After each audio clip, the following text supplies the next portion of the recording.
אנחנו חיים באוויר. תרגיש עכשיו את הרוח שנושבת בנו, מחוץ לנו, כל כך מלטפת, כל כך יפה. אז בעצם אנחנו לא חיים על האדמה, אנחנו יושבים על האדמה. אנחנו חיים באוויר. והאוויר שנכנס לתוכנו ונושם אל אדמת הגוף הזו, האוויר שנכנס אלינו, הוא בעצם היסוד של החיים, המפתח של החיים.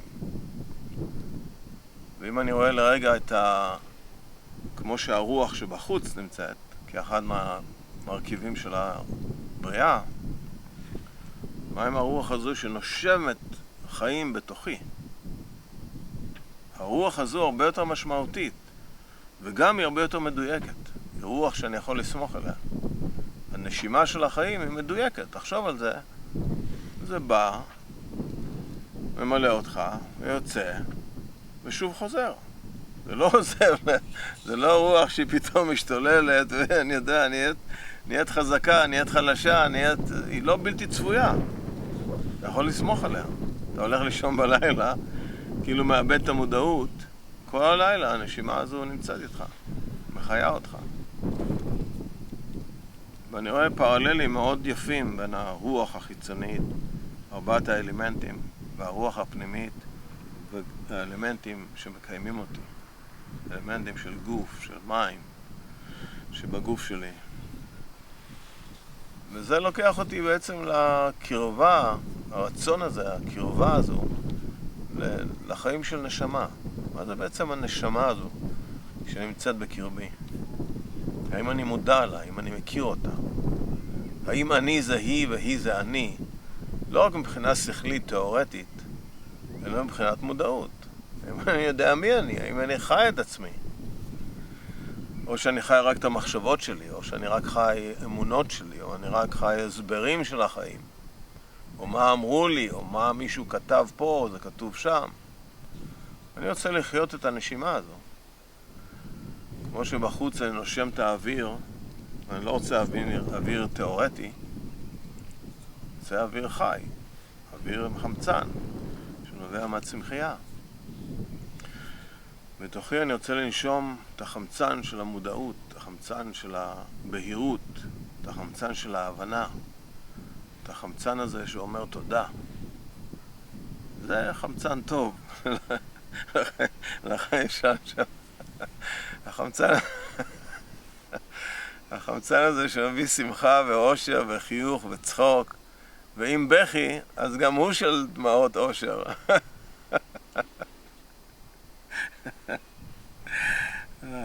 אתה חיית את החיים שלך כל הזמן בצורה כזאת, או שזה משהו שלקח לך הרבה שנים להגיע להבנה הזאת, או לבלנס הזה שאתה חי היום? היו לי שני מצבים. היה לי מצב אחד שחייתי לא במודעות, כי לא ידעתי את זה, אז חייתי בהמון געגועים, המון צמא. הרגשתי שיש משהו ואני לא יושב עליו. שיש אושר אבל הוא לא איתי כזה. אבל ידעתי שהוא קיים. וכשפגשתי מורה, פגשתי את פרם רוואט. הגעגועים שלי חיברו אותי אליו, אל המסר שלו. והמסר הקסים אותי, שמעתי את המסר, כשהוא אמר שהאור נמצא בתוכך. הוא דיבר על זה שאנחנו בלילה מחכים שהשמש תעלה. הוא דיבר על החמניה, צמח החמניה. צמח החמניה מתכוון אל השמש, בערב הוא פונה מערבה, לאן שהשמש שקעה. במשך הלילה הוא מסתובב ומפנה את עצמו מזרחה, היכן שהשמש תזרח. הוא מתכוון אל השמש, אל אור השמש. והוא יודע. זה מה שהוא עושה, הוא יודע. אם אתה רוצה את האור, תתכוון אליו, תלמד מהחמניה, להתכוון אליו, לקבל את הקרניים של האור הזה כשהאור הזה בא. הוא אומר, והאור הזה הוא נמצא בתוכך. אז אתה צריך ללמוד, לכוון את המודעות שלך פנימה. תקבל את זה, את ההבנה הזו שהאור, מה שאתה מחפש, מה שאתה צריך, נמצא איתך, בתוכך. אתה לא צריך ללכת לחפש את זה באיזשהו מקום.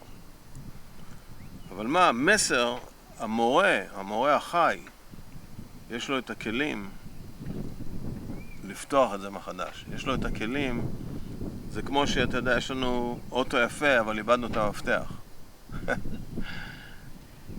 באותו אדם הוא מצא את המפתח הזה, הוא יודע איפה איבדנו אותו, ואז הוא אומר, הנה, קח את המפתח הזה, ותפתח, האוטו הוא שלך.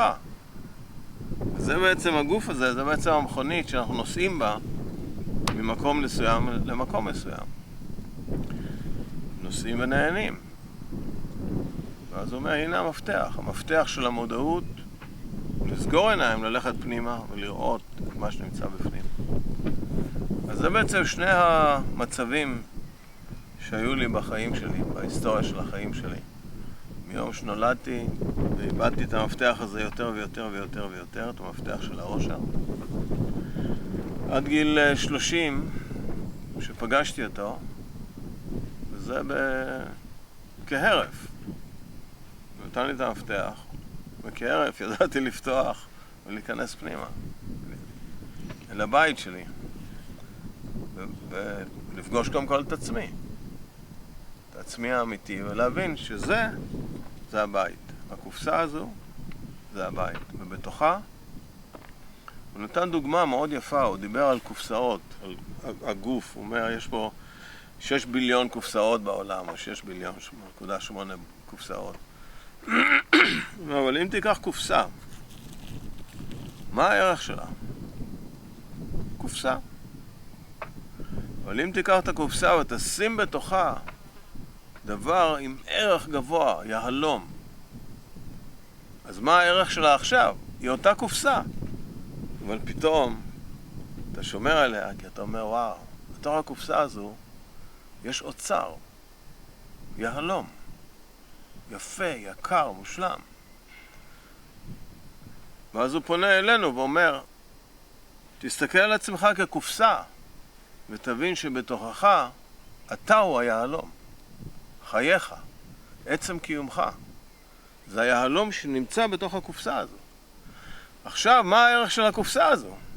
ברגע שאתה יודע שיש פה יהלום, שיש פה אתה.